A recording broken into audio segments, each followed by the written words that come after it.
22-year-old from Dibrugarh, Assam and his partner managed to rip off 2,200 crore rupees from investors and get away with it for 3 years? The answer in one word is greed. Shocking details are emerging now on how over 600 investors were duped into parting with their money. First, let's meet the masterminds. 22-year-old Bishal Phukan, who calls himself an industrialist, and he is the key mastermind of the scam, hailing from Dibrugarh. Bishal led a flashy, luxurious lifestyle and was well networked with the Assamese film industry. The second partner, of course, is Swapnanil Das, also known as the entrepreneur. He claimed to be the CEO of an online broking platform called trader.sapnanil. He even ran a training center in Guwahati teaching people how to trade online. Now, here is how they actually lured people, the modus operandi. It starts with a promise of giving 30% return on investments within 60 days. Like every Ponzi scheme, investors got some of their money back with 30 to 50% gains. Once they had some confidence in this scheme, they were asked for more money. Some investors even took out loans of 10 to 15 lakh rupees to invest in the app that the two masterminds floated. To lure investors, Phukan and Das then started putting out social media posts of their lavish lifestyles, pictures from foreign locations, and rides in high-end cars. Enough people believed they were making money and wanted to ride on the same gravy train. The scam got exposed only when some investors finally filed complaints a year after the 60-day deadline had passed. The entire investigation blew the lid of a scam that has seen at least 38 arrests so far, and the state CID now taking charge. अपना जो भी जिम्मेदारी है वो निभाने का कोशिश कर रहा हूँ। एक्शन शुरू हो गया है और हम ये पूरा जो स्कैम है, ये स्कैम को हम उजागर करके रखेंगे। सर, बहुत सारा अभी तक शायद 30 से ऊपर लोग अरेस्ट हुए। सर, डिब्रूगढ़ में बहुत सारा चिकित्सक का नाम आ रहा है, आसाम मेडिकल कॉलेज। देखिए, मैं व्यक्तिगत होने नहीं चाहूँगा, वो मेरा काम नहीं है, ये तो आप लोगों का काम है। Police sources have told NDTV that in Guwahati city alone, there were at least 600 financial fraud cases registered in the past 1 year that are linked to online frauds and stock trading scams. But this isn't just a story about Assam. The fact is that these kind of scams are a symptom of a bull run. As markets zoom, so do the number of scamsters out there. In fact, SEBI has been working to curb some of this menace, whether it is by barring Telegram channels or tightening the screws on unscrupulous finfluencers. In fact, let's go across to my colleague Charu, who has more on this. Yes, Tamanna. So, as we talk about the financial or investment-related frauds that take place because of online entities and online entities showing a flamboyant lifestyle and saying that they are going to double the returns that are invested in their schemes and dupe people out of their money.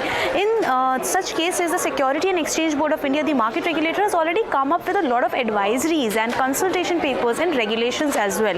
As we all know, for a very long time, SEBI was coming down very heavily on the financial influencers, also known as the finfluencers, who give financial advice without being registered as an advisor. So SEBI had earlier proposed some draft regulations and then tweaked its own rules to add some provisions to tackle issues related to them, and had said that none of the regulated entities or their agents are allowed to mingle with these finfluencers or these advisors who are not registered in any capacity whatsoever. However, these financial frauds are not just limited to the posts and flamboyant lifestyle and false promises shown online by influencers. These are also related to SME stocks, the small and medium enterprises stocks which show that their operations are going very lucratively and very positively. However, in reality, the picture is completely different, which again leads to a lot of losses to the people who have invested in them, because after showing a very flamboyant picture, what happens here is that their holders offload their holdings, and then it leads to losses subsequently to the people who have invested. So SEBI has time and again said not to trust online posts, not to believe anything that comes on the internet, or believe influencers or social media posts. However, this is something which keeps on happening in different arenas in the market almost too frequently.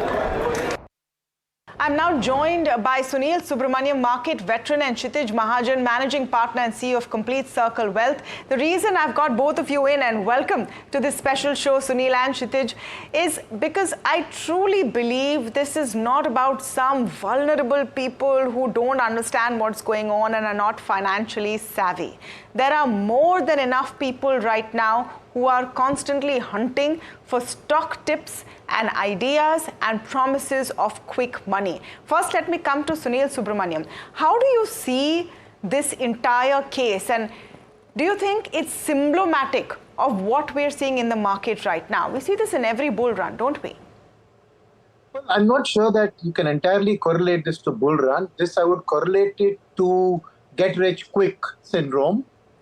People want to, even if there's no bull run in the market, you see people in other scams who say, I'll double your money in X number of days, and people lend them money.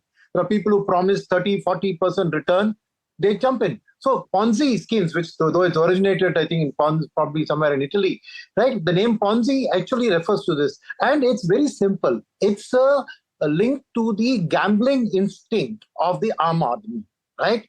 You take whether it's teen patti on Diwali night, you take whether it's the horse racing, you take the kind of numbers that Dream 11 on those kind of Sunil, I agree. Yes. The only place I would differentiate is, you're right, Ponzi schemes in India are as old as perhaps as old as the nation is. But this time round, the Ponzi schemes are riding on what is happening in the markets. So people are being told, invest in my app, I will invest in stocks and give you this kind of return. And they're believing it. They're believing you can get 30% in 2 months, because there are stocks that have run up that much. So that's the only distinction I would make. Why this time round it's different, and it has to do with the bull market. Yes, I think that's the mechanics. The fact that there's a bull market and stock prices have actually doubled similarly is making it easy to sell. But I'm saying it's nothing to the people there are absolutely ignorant of the stock markets. All they want is they want to get rich quick. See, that gambling instinct, right, is inherent. And that's why you see the F&Os, what's happening in the F&O trading, 90% of people have lost their money. You take into margin trading that people are borrowing money, personal loans, and investing it on the influence-based tips. It's a larger malaise, and these people have found a gullible way. And that's where your bull market comes in, because a very gullible of saying that actually there are people making this money, here is my path to do it, and I'll do it. And what they do is they return the capital. Take X person's capital, pay it back to Y, so that comes as return to this guy. And then they go to Z and take his money and give back. So it lasts for a few months while you keep giving back one person's money to another. But ultimately, it catches up with you, right? But ultimately, it's a gullibility of the people, plus the fact that the bull market is showing to normal people, ki aisa kuch ho sakta hai. So it's like basically, saying, why not I put my money in, gamble and do it. The problem is people are borrowing money to do it. Problem is people are putting their life savings into it, and that's a larger malaise. If somebody is putting 5% of their money into a gambling kind of a thing, I mean, that's his risk-based decision that he takes. So I think it's a larger malaise. This is even worse. People have borrowed from the bank. People have taken loans of 10 to 15 lakhs to put it in this app. Kshitij Mahajan, my question is, of course, now we've diagnosed the problem. This is on one hand greed, and I would say also seeing enough evidence. It's easy to fool people right now. You post enough pictures, you have enough people coming and saying, hey, I made money in this scheme, and you'll have people who will believe. Unfair to call them all gullible, because it's easy to fool anyone right now on social media. My point is that how is this going to be controlled? You have the Assam Chief Minister saying, okay, I've got the CID looking into this, but that's one state, one case. What about everything else that's happening? So Tamanna, I think the way you presented the entire story, it's make things much easier. But one is there are these financial influencers. These are there are a few goons, there are a few people with that mindset that they want to fool people. But you need to understand that there are a set of people who are ready to believe it also. So I think education is the only way. And my only worry is last 4 years in an organized structure, equity market is also misleading. If you ask me, everybody's asking for, I was doing a review for a client portfolio. He's saying this is 23-24% only. Why can't we look at something which is giving 30%? So, imagine that we have changed the benchmarks also. So I think what you are saying, if you ask me, I think the three things which one should do. First thing, we should avoid, we should spread the right word, and which I think your channel has done a lot number of times. More people will come into the foray, and they have to spread a right word that, you need to understand compounding happens over a period of time. This is not, this is not a magic wand where you invest and start looking at your returns. Second, just go through organized channels, and let's say Assam Chief Minister has done something has to be done centrally, very strict. These things will happen again, and we'll be talking about these things in future also. But then you need to have an education going right in the mind of people. These are the same people, the money, you'll be surprised, they would have never invested in equity market before this. They've been on the fixed deposit side, but somebody has walked up to them, said that there is a 50% return, 60% return, and that guy has 10 lakh followers. That's why everybody was lured to that guy. And this is something which we need to put across, that country like us getting 5-10 lakh followers is not a big thing. We are 140 crore. We are 140 crores, so it's not a big thing. But then there's a lot of education. And you can buy followers. You can buy followers. You can buy followers, and you really don't have to visit different countries. You can just have the pictures in there, which shows that you are visiting all these countries and making a fool of. So we need to understand that people, they don't take risks. When markets are good, and I agree with you, when market is risk, they don't want to put in market. They want to put in a asset class which is giving 30% in 2 months. So why these businesses are running? So many big companies who are working day in and day out, generating 17-18% earning growth with so much maramari. And now we are expecting that we should get these type of returns. I think a lot more to be done on the education side for people. A lot more to be done on on curbing, or let's say on putting strict restriction on these financial influencers, how they can operate, like what government has done on the lending side of many of the online platforms. They have to do something about this, because right now everything is looking good. Maybe few of the people are doing the right job also, but I know a lot of platforms on Telegram and many other channel stations which are not regularized, but they have followers because they're giving some XYZ tips, and which is creating a lot of problem for people. Yeah. So this point about social media as the new weapon, and Sunil Subramaniam, you are a veteran of this market, so you must have seen many versions of this same scam. But this time round, you have a megaphone. Any scamster has a megaphone called social media, and the ability to make the message sound very, very sweet. Now, how does someone distinguish? There are, I would say, very experienced investors who've also gotten sucked into this. It's not that everyone who gets sucked in is a fool. So I think partly with Sitish, what he said, I think in addition to the financial literacy education, I think government has to weaponize social media. See, government, by ignoring the social media and allowing it to be a playground, I think government has to actively, SEBI, RBI, everybody must actively post on social media, to counter this. And they have to parade these people in public. The punishment has to be severe. They are like, in the old days, they used to put up these outlaws posters in the Wild West on every police station and every post office. Like that, in every social media, you should not be able to access without saying, do you know this fraudster? Do you know this fraudster? I think you have to weaponize, you have to use social media aggressively as a weapon. You can't ignore it. I mean, you banned one TikTok, China has banned WhatsApp. You shouldn't go down the danger of saying ban all social media. So I think government should set up, and I think SEBI has a very good artificial intelligence engine working with lots of high quality engineers. I think you should use also that they put up their own social media link, website, they actively post, and that should be used to publicize all of these fraudsters. Right? Give them public, inundate them with. The only way is to hit them with that. So you can't hide away from it. You got to join it, and you have to control it by joining it. So I think the IT department of the government, SEBI, RBI, all of them, I think you have to use social media to counter this. That's the only way forward, because that's the only medium through which these people are communicating. And unless you are communicating in the same medium, you're going to lose the battle, right? That's one. Second is, Tamana also wanted to say is that, see, we have this huge army of distributors, right? Mutual fund distributors who exist and situation are part of this advisor distributor community. But they are the ones whose clients, brother, sister, father, mother is doing getting into this scam.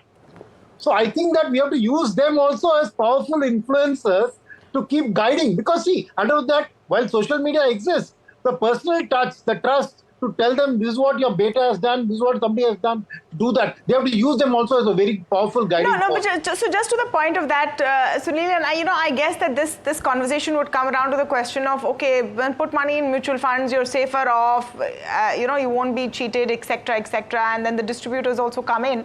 The reason that people want to invest themselves is they feel that they can be more nimble, they can make more money, they don't have to pay any fees to the distributor and then the mutual fund, etc.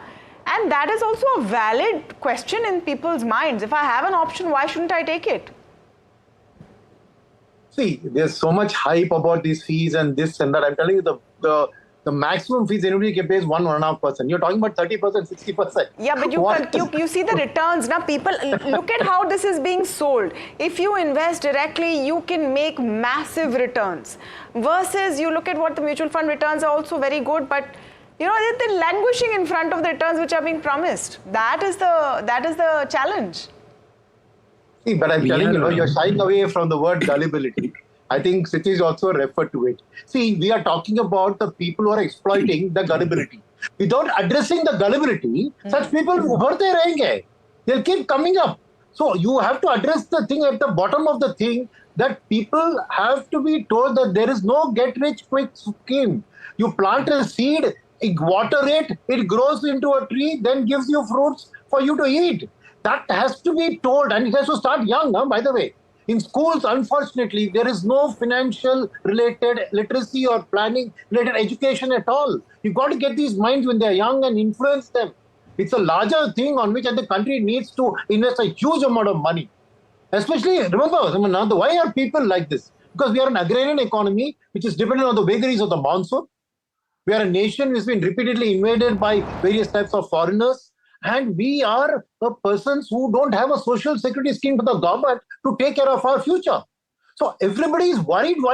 And so when such a tempting scheme comes, and like I said, before this current bull market, there were companies in Chennai, I know, which were promising similar returns without having a bull market. There's one company called Ramesh Cars Used Cars Finance, which was promising obscene returns. And people went and gave hundreds of, crores of money to them. So ultimately, I think, Sitish, I agree fully. This problem cannot be wished away without educating people that money will grow consistently but slowly. Yeah. There is no such thing as get rich quick overnight. Okay. Money will grow slowly and definitely not on trees. Kshitij wanted to come in. Yes, Kshitij. I was saying, on a lighter note, we don't even recommend defense funds to clients. We are talking about defensive portfolios when markets are all-time high. I'm saying look at the difference, and I don't mind that where people are looking at a better set of returns. But we need to understand that when they're talking about better set of returns or some numbers, they need to understand with whom they are contacting. It's not because some star is born and that's why you just go along with that star because he or she is going to do the right thing. Point comes that that's a problem. In this country, you have 11 crore crypto users. You have 15 crore people on Dream IPL. And irrespective of whatever we are saying, mutual fund sahi hai, we have only 4 crore 40 lakh unique users. You'll be surprised at this. And we have 10 crore unique Demat account holders. Because still people feel that while investing into stock, you can double your money much faster. But you'll be surprised, Tamanna, there are 11 mutual funds whose NAV is more than 1,000. That means there are 1,100 bagger mutual funds present in the country, where the history of the mutual fund is not more than 28, 30 years old. So from where I'm coming, what I'm trying to tell you here is that we need to have a better set of education system coming our way. What I said and what Sunil sir has said, I totally echo that. Whether it's an optional subject, but it should be there on the education side, because people need to understand that you can't just create money, like the way people are promising each other. You can't just create money. You need to understand how money works, how money grows. People, some client, they're asking about making some money double in, let's say, 1 year's time. The current frenzy of IPOs are there. You can make that. Yeah. But you and I are part of this entire investment journey for last 15, 20 years. We understand and how it works. In many of the shows with you and Neeraj, I keep on saying maybe 13, 14% compounding is what we can expect on the portfolio. And here we are talking about 30% in 2 months. Yeah. So I think it's a little scary. You spoke about demat accounts and some data which has come out, and I just want to tell our viewers about it. So in August, 42.3 lakh new demat accounts were opened. The total number of demat accounts in India now has crossed 17 crores. So this is a record. We're at an all-time high. Now look at this. Just the number of demat account holders in India exceeds the population of the nations of Russia, Mexico, and Japan. So now, are you telling me that all of these 17 crore demat account holders know everything about investing? That they have come into this market and opened a demat account with the kind of financial literacy that we're talking about here, and some social media posts from SEBI, etc., are going to help it. Let's get realistic. I'm going to come to Sunil Subramaniam on this. So SEBI bans some influencers, shuts some Telegram accounts. Sunil, it's like a hydra-headed monster. You shut 5, 10 are going to open. No, I know. But Tamanna, can I request one thing? Can you stop using the word investing, repeating? This is speculation. Let's differentiate between investing and speculation. This is absolute speculation. They have no investment thoughts in their mind. They are speculators. Second is they are gamblers.